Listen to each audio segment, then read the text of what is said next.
अस्सलामुअलैकुम। आज का हमारा जो चैप्टर है वो चैप्टर 10 है, क्लास 9 चैप्टर 10, और इसका नाम है कॉन्ग्रुएंट ट्राइएंगल्स। कॉन्ग्रुएंट का जो मतलब होता है, पहले हम इस चैप्टर को शुरू करने से पहले मैं हमेशा कहता हूँ चैप्टर के नाम को अगर हम पहले समझ लें तो इजी हो जाएगा इस पूरे चैप्टर में हमने करना क्या है। एक ही इसकी एक्सरसाइज है और रिव्यू एक्सरसाइज है, और हर साल उसी में से इसके जो है क्वेश्चंस आते हैं बोर्ड के अंदर, उसी में से इसका हर साल जो है वो पेपर बनता है। तो कॉन्ग्रुएंट का जो मतलब होता है, इसका सिनोनिम समझ लें आप, इसको बोलते हैं सेम और इक्वल को। इक्वल हो या सेम हो या कॉन्ग्रुएंट वर्ड यूज हो। नॉर्मली हम जब ज्योमेट्रिकल शेप्स के बारे में बात करते हैं या ज्योमेट्री के बारे में मैथ्स के अंदर बात करते हैं तो हम वर्डिंग थोड़ी सी चेंज करते हैं। कॉरेस्पॉन्डिंग का वर्ड यूज करते हैं, इक्वल की जगह सिमिलर का वर्ड यूज करते हैं, कॉन्ग्रुएंट का वर्ड यूज करते हैं, इस तरह की और भी चीजें।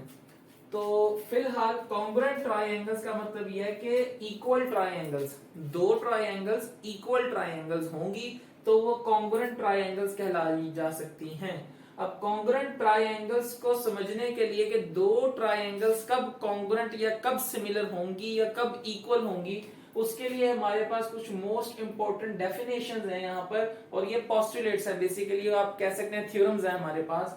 SAS postulate, ASA postulate, triple SSS postulate और HS पोस्टुलेट, ये चार पोस्टुलेट है और मोस्ट इंपोर्टेंट पोस्टुलेट है। और थ्योरम्स के अंदर 9th क्लास के अंदर जो चैप्टर नंबर 12 और चैप्टर 16 के थ्योरम्स हैं उसमें ये पोस्टुलेट लाजमी यूज होते हैं।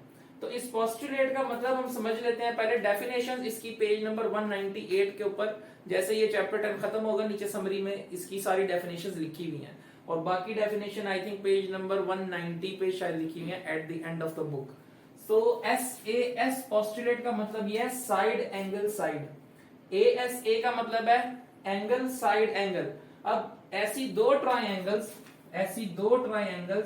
जिनकी दो साइड्स और एक angle, in the correspondence between two triangles, अगर दो ट्राइएंगल्स हो एक दूसरे के लिहाज से, कॉरेस्पॉन्डिंग एक दूसरे के लिहाज से, तो अगर एक ट्राइएंगल की दो साइड्स और एक एंगल, दो sides and their included angle is equal to the two sides and their included angle of another triangle, then both these triangles are said to be congruent triangles। इसका मतलब है कि अगर एक ट्राइएंगल की दो साइड्स और एक एंगल, ये एक साइड दूसरी साइड और एक एंगल, इस दूसरी ट्राइएंगल की दो साइड्स और एक एंगल के बराबर हो जाए तो ये दोनों ट्राइएंगल्स क्या होंगी, इक्वल होंगी। मतलब इसकी तीनों साइड्स और तीनों एंगल्स क्या होंगे, बराबर होंगे। सेम इसी तरह ASA पोस्टुलेट के अंदर होता है दो एंगल्स और एक साइड, दो एंगल्स और एक साइड। मतलब अगर एक ट्राइएंगल के दो एंगल्स और एक साइड बराबर हो, सेम हो, इक्वल हो दूसरी ट्राइएंगल्स के दो एंगल और एक साइड के, तो इसका मतलब है दोनों ट्राइएंगल्स क्या होंगी, सिमिलर होंगी, सेम होंगी, कॉन्ग्रुएंट ट्राइएंगल्स होंगी। ट्रिपल एस का मतलब यह है कि तीनों साइड्स, किसी एक ट्राइएंगल की तीनों साइड्स दूसरी ट्राइएंगल्स की तीनों साइड्स के बराबर हो तो भी ट्राइएंगल्स क्या होंगी, कॉन्ग्रुएंट ट्राइएंगल्स होंगी। सारी चीजों की एंगल्स भी हम इक्वल कर सकते हैं। और HS पोस्टुलेट का मतलब है हाइपोटेन्यूज और साइड। एक ये हमेशा लगता है राइट एंगल ट्राइंगल में, क्योंकि हाइपोटेन्यूज हमेशा राइट एंगल ट्राइंगल के अंदर होता है, इस तरह की फिगर में। अब ये राइट हाइपोटेन्यूज है और इसकी कोई और एक साइड, ये वाली कोई भी साइड या ये बेस वाली साइड, ये तो अगर एक हाइपोटेन्यूज और एक साइड किसी दूसरी राइट एंगल ट्राइंगल की एक हाइपोटेन्यूज और साइड के बराबर हो तो फिर हम कहते हैं कि वो राइट एंगल ट्राइंगल भी क्या होगी, कॉन्ग्रुएंट ट्राइंगल होगी, सिमिलर ट्राइंगल होंगी। तो ये हमारे पास चार डेफिनेशन है जो कि मोस्ट इंपोर्टेंट है। अब क्वेश्चन नंबर जो 1 है रिव्यू एक्सरसाइज का, वो है fill in the blanks. Fill in the blanks, वैसे ये बोर्ड में फिल इन द ब्लैंक्स आती नहीं, लेकिन इसकी बेस पे MCQs आते हैं, इस वजह से ये करवाना जरूरी है। अगर ये ना आती होती तो मैं बेशक ना भी करवाता, लेकिन इन पांचों की बेस पे, इन 5 फिल इन द ब्लैंक्स की बेस पे 6 है, इन 6 फिल इन द ब्लैंक्स की बेस पे MCQs आने वाले हैं बोर्ड में। तो पहली चीज है अरे हैज टू एंड पॉइंट्स। एक रे के दो एंड पॉइंट्स होते हैं, ये फॉल्स है। फॉल्स कैसे है कि रे जो होती है वो इस तरह होती है, और एक एंड पर उसके एरो होता है। एरो मींस ये लाइन चलती जा रही है, ये रुकी नहीं है, ये चलती जा रही है। कहां तक जा रही है मुझे नहीं पता, ये इनफिनाइट टाइम्स चल रही है। तो रे का एक एंड पॉइंट होता है, ठीक है। अगर कोई लाइन हो, लाइन के दोनों एंड के ऊपर एरोज होते हैं, तो लाइन का कोई एंड पॉइंट नहीं होता। A line has no end points, ये भी अक्सर बोर्ड में एमसीक्यूज आता है। A line has dash end points, no end points. तो लाइन का कोई एंड पॉइंट नहीं होता। लेकिन इस लाइन में से अगर मैं कोई लाइन का एक सेगमेंट निकाल लूं, ये, तो लाइन सेगमेंट के दो एंड पॉइंट्स होते हैं। तो जैसे यहां पर लिखा अ रे हैज टू एंड पॉइंट्स, तो ये फॉल्स है क्योंकि एक एंड पॉइंट होता है। अगर होता a line has two end points, तो फिर ये ट्रू होता है क्योंकि लाइन के हमेशा दो एंड पॉइंट्स होते हैं। सेम इसी तरह ये एक्स्ट्रा डिटेल भी मार्क्स साथ साथ आपसे शेयर कर रहा हूं। In a right triangle, right angle triangle मतलब जिसमें एक 90 का एंगल होता है। In a right triangle there can be only one right angle, ये ट्रू है क्योंकि इसमें एक ही 90 का एंगल होता है और 90 के एंगल को राइट एंगल बोलते हैं। इसको राइट एंगल ट्राइंगल बोलते हैं इसलिए क्योंकि इसमें ये एक 90 का एंगल होता है जिसको राइट एंगल बोलते हैं। 3 points are said to be collinear if they lie on the same line, true। 3 points या 3 से ज्यादा भी हो सकते हैं, 4 5 6 7 पॉइंट्स भी हो सकते हैं, वो तब कोलिनियर होते हैं अगर वो एक ही लाइन के ऊपर आ रहे हो। जैसे ये एक लाइन है और इसके ऊपर ये 1 पॉइंट 2 पॉइंट 3 पॉइंट 4 पॉइंट जितने मर्जी अगर इसी लाइन के ऊपर आ रहे हैं तो ये कोलिनियर पॉइंट्स होंगे। 2 parallel line intersect at a point, दो पैरेलल लाइंस, फॉर एग्जांपल एक ये लाइन दूसरी ये लाइन, इंटरसेक्ट आपस में एक दूसरे को काटती है, क्रॉस करती है, इंटरसेक्ट करती है। मतलब सेक्ट का मतलब सेक्शन से निकला है, सेक्ट का मतलब होता है तोड़ना, तो इंटर मतलब आपस में। तो दो लाइंस जो पैरेलल हो वो आपस में कभी कट कर सकती हैं? नहीं, false. 2 lines can intersect only at one point, दो लाइंस इंटरसेक्ट करती हैं, कोई सी भी दो लाइंस, जरूरी नहीं है पैरेलल, पैरेलल थी तो उसने मेंशन किया है। अब लिखा 2 लाइंस कैन इंटरसेक्ट, कोई सी भी दो लाइंस हो, फॉर एग्जांपल एक ये लाइन है एक ये लाइन है, ये जब भी एक दूसरे को क्रॉस करेंगी इंटरसेक्ट करेंगी तो एट वन पॉइंट, हमेशा एक पॉइंट पे करेंगी। इसका मतलब है ट्रू है। A triangle of congruent side has non congruent angles, false. अगर कॉन्ग्रुएंट साइड्स हैं, जैसे मैंने यहां बताया तीनों साइड्स अगर कॉन्ग्रुएंट होंगी एक ट्रायंगल की, तो उसके तीनों एंगल्स भी दूसरी ट्रायंगल के कॉन्ग्रुएंट होंगे। कोई सी दो ट्रायंगल्स को सेम करना है तो अगर तीनों साइड्स बराबर होंगी तो तीनों एंगल भी बराबर होंगे, उसके पूरी ट्रायंगल कॉन्ग्रुएंट होगी। तो ये फॉल्स है, इधर आना चाहिए कॉन्ग्रुएंट एंगल्स। तो ये एमसीक्यूज थे। इसके बाद इसके टोटल वैसे 5 सवाल हैं, एक ही वीडियो में इंशाल्लाह मैं इसको कवर कर लूंगा। तो क्वेश्चन नंबर 2, क्वेश्चन हमारे पास है question number 2, if triangle ABC is congruent to triangle LMN, एक ये ट्राइंगल है ABC और एक LMN, तो ये दोनों ट्राइंगल्स के अंदर अगर हम देखें तो उसने यहाँ पर जो सिग्नेचर साइन लगाया हुआ है ये सिंबल कॉन्ग्रुएंट का है। ये जो सिंबल है ये वाला, ये कॉन्ग्रुएंट का सिंबल है। तो यहाँ पर वो कहते हैं मेजरमेंट एंगल M, यहाँ पर जो मेजरमेंट एंगल M है वो किसके बराबर होगा? इस वाले एंगल के, और ये एंगल किस पर आ रहा है? B पॉइंट पर आ रहा है। तो यहाँ पर हम सिर्फ फिल इन द ब्लैंक्स में लिखेंगे मेजरमेंट एंगल B, मतलब ये 30 डिग्री इस 30 डिग्री B वाले के बराबर है। सेम इसी तरह ये 60 डिग्री है, मेजरमेंट एंगल N, तो ये मेजरमेंट एंगल C के बराबर होगा। तो मेजरमेंट एंगल C, और बचा क्या? L और A, तो मेजरमेंट एंगल A जो है वो इस 90 के बराबर होगा, तो मेजरमेंट एंगल L। खत्म सवाल। Next question, question number 3। Question ये है, क्वेश्चन नंबर 3, इफ ट्राइंगल, ये ट्राइंगल का निशान है ABC, ये ABC triangle is congruent to triangle LMN, ये ट्राइंगल इस ट्राइंगल के इक्वल है। ये क्वेश्चन में उसने कह दिया कॉन्ग्रुएंट है, ये निशान कॉन्ग्रुएंट का है।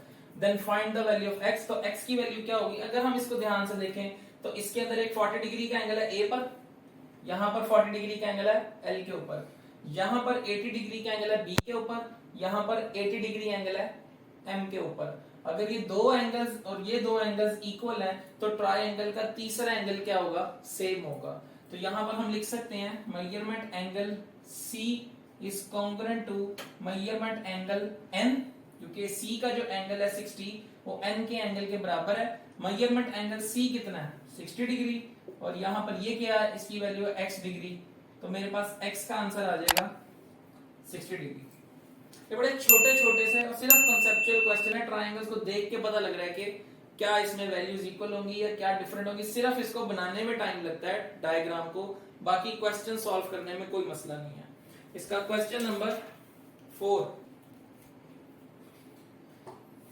क्वेश्चन ये है कि ये ट्रायंगल है हमारे पास और इसमें से A से लेके ये D तक का एक पॉइंट दिया हुआ है, ये राइट बाइसेक्टर है B और C की लाइन के ऊपर। अब अगर ये B और C की लाइन के ऊपर परपेंडिकुलर बाइसेक्टर है तो यहाँ पर ये दो लाइंस और ये दो लाइंस उसने बुक के अंदर क्वेश्चन में लगाई हुई है। इसका मतलब है कि ये दोनों लाइंस जो हैं सेम है, ये लाइन और ये लाइन B से D और D से C ये दोनों कॉन्ग्रुएंट हैं, सेम है। तो यहाँ पर और ये लाइन एक साइड और ये एक लाइन, इसका मतलब है A से B और A से C भी लाइन जो है वो सेम है। यहाँ पर एंगल दिया हुआ है 55 डिग्री और यहाँ पर एंगल दिया हुआ है 5x + 5 डिग्री। तो मैंने यहाँ से m की वैल्यू और यहाँ से x की वैल्यू फाइंड आउट करनी है। तो यहाँ पर सबसे पहले हम सॉल्यूशन के अंदर इसको लिखेंगे, दो साइड्स बराबर हैं तो हम यहाँ लिखेंगे measurement side BD is congruent to measurement side DC, D से C। तो इनकी वैल्यू क्या है, B से D 5m - 3 और D से C 2m + 6। तो ये आ जाएगा मेरे पास 5m - 3 is equal to 2m + 6। यहां से 5m बड़ी वैल्यू है, 2m इधर आके माइनस हो जाएगा और 3 इधर जाके प्लस हो जाएगा। 5 - 2m 3m is equal to 6 + 3 9, 3 इधर आके डिवाइड होगा, m इज इक्वल टू 9/3, 3 3 दा 9 और m इज इक्वल टू 3। एक वैल्यू हमारे पास फाइंड हो गई है। अब x की वैल्यू फाइंड आउट करनी है। x की वैल्यू फाइंड आउट करने के लिए अगर मैं ये देखूं कि ये साइड इस साइड के बराबर है, ये साइड इस साइड के बराबर है, दो साइड्स बराबर हैं और यहाँ पर एक तीसरी साइड ये AD ये इस ट्रायंगल में भी सेम है और इस ट्रायंगल में भी परपेंडिकुलर दोनों का सेम है, एक साइड दोनों की सेम है। तो इसका मतलब है ट्रिपल एस पोस्टुलेट इस पे लग सकता है, मतलब कि ADB ये ट्रायंगल और ADC ये ट्रायंगल दोनों सेम है। अगर दोनों सेम है तो इसके तीनों एंगल्स भी सेम होंगे। तो यहाँ पर जो एंगल B पे बन रहा है वो एंगल C के कॉन्ग्रुएंट होगा। तो हम यहाँ पर लिखेंगे measurement angle B is congruent to measurement angle C। ये एंगल का निशान है ये वाला, और अगर साइड हो तो ऊपर डैश लगा देते हैं, मतलब ये लाइन सेगमेंट है। मेजरमेंट एंगल B है 55 डिग्री, मेजरमेंट एंगल C है 5x + 5। तो यहां से अगर x की वैल्यू निकालनी है तो 5 इधर आके माइनस 5x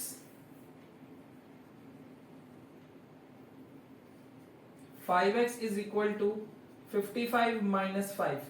ये 5 इधर आके माइनस होगा, 55 - 5 50 और 5 इधर यहाँ x के साथ मल्टीप्लाई होगा, इधर आके डिवाइड होगा तो x इज इक्वल टू 50/5, 5 10 दा 50 तो x is equal to 10 degree. ये x की वैल्यू आ गई हमारे पास। तो इस क्वेश्चन में एक m की वैल्यू फाइंड करनी थी और एक x की वैल्यू फाइंड करनी थी। m की वैल्यू इन दो साइड्स को इक्वल रख के फाइंड किया और एंगल की वैल्यू c और b के एंगल को इक्वल रख के वहां से फाइंड किया। ये इसका प्रॉपर मेथड है क्वेश्चन का। ये मोस्ट इंपोर्टेंट शॉर्ट क्वेश्चन है।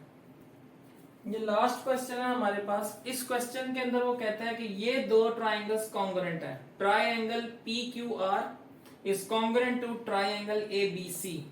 ये एक PQR ट्राइंगल है, ये ABC ट्राइंगल है और इसके अंदर वो कहता है जो अननोन्स हैं, अननोन्स मतलब जो वेरिएबल्स हैं उनको फाइंड आउट करना है। तो जैसे ये x है, यहाँ पर ये y और ये z है। ये z है, ये 2 नहीं है, ये z है। इसको मैं शॉर्ट में लिख लेता हूं ताकि ये z लगे, वरना नॉर्मली 2 लगता है।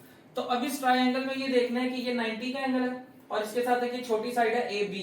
तो इसका मतलब ये हुआ कि यहाँ पर 90 के साथ जो बेस है, जो छोटी साइड है AB, वो PQ के बराबर होगी। ये भी छोटी साइड है, ये भी छोटी स्मॉल साइड है, ये भी स्मॉलेस्ट साइड है। तो यहाँ पर हम लिखेंगे measurement side AB is congruent to measurement side PQ। यहाँ पर AB का आंसर है 3 और यहाँ पर PQ की वैल्यू है x। तो इसका मतलब है ये आ जाएगा x is equal to 3 centimetre. एक वैल्यू मिल गई। दूसरी 90 के बिल्कुल ऑपोजिट साइड, यहाँ पे 5 है, यहाँ पे 90 के ऑपोजिट साइड y - 1। तो ये 5 जो है वो y - 1 के बराबर हो सकता है। दोबारा सुन लें, ये 90 के एंगल के ऑपोजिट साइड हाइपोटेन्यूस होती है हमेशा। यहाँ पे 90 के ऑपोजिट साइड ये भी हाइपोटेन्यूस है। तो ये पी आर ए से सी के कॉन्ग्रुएंट होगी। तो यहाँ पे लिखेंगे measurement P R is congruent to measurement A से सी लाइन सेगमेंट। ये y-1 ये 5, तो यहाँ पर आ जाएगा 5 इज इक्वल टू y-1। ये 5 ये y-1, y की वैल्यू है -1, इधर आके +1 होगा। y is equal to 5 + 1, y is equal to 6 centimetre. y की वैल्यू मिल गई। अब रह गया z, ये x 3 के बराबर है, ये y-1 ऑलरेडी 5 के बराबर है, तो रिमेनिंग साइड क्या बची r से q, तो वो b से c के बराबर होगी। तो यहां पर हम इसके लिए लिखेंगे मेजरमेंट b से c is equal to measurement b से c is equal to measurement QR। तो यहां पे b से c की वैल्यू क्या है, z, रिमेनिंग एक ही बची है, और ये z किसके बराबर हो जाएगा 4 सेंटीमीटर के। तो यहां पे हमारे पास तीनों साइड्स फाइंड आउट हो गई हैं, XB, YB और ZB। यहां पर ये क्वेश्चन नंबर 5 इस रिव्यू एक्सरसाइज का लास्ट क्वेश्चन था। थ्योरम इस चैप्टर में से कभी नहीं आया, और जो शॉर्ट क्वेश्चन थे वो मैंने आपको सारे करवा दिए, 5 ही थे इसके। इसके अलावा एमसीक्यूज में जो क्वेश्चंस आते हैं वो इसके जो पहला क्वेश्चन था फिल इन द ब्लैंक्स उसमें से आते हैं, और इसमें से जो मोस्ट इंपोर्टेंट शॉर्ट क्वेश्चन में डेफिनेशंस आ सकती हैं वो ये 1 2 3 4 हैं। SAS postulate, ASA postulate, triple S postulate और एचएस पोस्टुलेट। ये साइड एंगल साइड, दो साइड्स एक एंगल, ये एएसए 2 एंगल एक साइड, ये ट्रिपल एस तीनों साइड्स, और ये राइट एंगल ट्राइंगल के लिए लगता है एच मतलब हाइपोटेन्यूज, एस मतलब साइड, मतलब एक राइट एंगल ट्राइंगल की हाइपोटेन्यूज और दूसरी साइड किसी दूसरी ट्राइंगल के हाइपोटेन्यूज और एक साइड के बराबर हो, तो वो दोनों ट्राइंगल्स क्या होंगी, हमेशा कॉन्ग्रुएंट होंगी। और कॉन्ग्रुएंट का मतलब मैंने स्टार्ट में बता दिया, सेम और इक्वल को कॉन्ग्रुएंट बोलते हैं, और इसका सिंबल है ये। समटाइम एमसीक्यूज में सिंबल भी पूछ लेता है कि कॉन्ग्रुएंट का सिंबल क्या है, और उसके लिए ऑप्शंस ये वाली दे देता है, ये दे देता है, ये दे देता है, और कोई भी इस तरह की ऑप्शंस में आ जाती हैं। तो ये कॉन्ग्रुएंट का निशान है, ये सिंबल परपेंडिकुलर का है, ये पैरेलल का है, ये एंगल का है। इसी तरह अगर ये डेल्टा का निशान हो तो ये ट्राइंगल या एरिया का निशान होता है, सिंबल होता है। तो इस तरह की ये चीजें हैं। इसी तरह डबल अगर कॉलन लगे हो तो ये रेशो का निशान होता है, अगर यही 4 दफा लगा हो तो ये प्रपोर्शन का निशान होता है। ये सिंबल्स याद होने चाहिए ज्योमेट्रिकल शेप्स के लिए, क्योंकि ये भी इनके नंबर भी कटते हैं। अगर कॉन्ग्रुएंट की जगह कोई और ये निशान लगा देगा, ये निशान लगा दे, तो 0.5 मार्क्स कट जाते हैं। तो इसलिए इन चीजों को जरा गौर से देखें। बाकी चैप्टर ये इस एक वीडियो में कंप्लीट हो गया। नेक्स्ट टाइम इंशाल्लाह चैप्टर 11 पे मूव ऑन करेंगे। और अगर आपको ये हमारा लेक्चर समझ आया तो हमारे चैनल को सब्सक्राइब करें, लाइक करें और कमेंट्स करें इसके ऊपर, और अपने दोस्तों के साथ इसको ज्यादा से ज्यादा शेयर करें। Thank you so much. इंशाल्लाह नेक्स्ट वीडियो में आपसे मुलाकात होगी। अल्लाह हाफिज।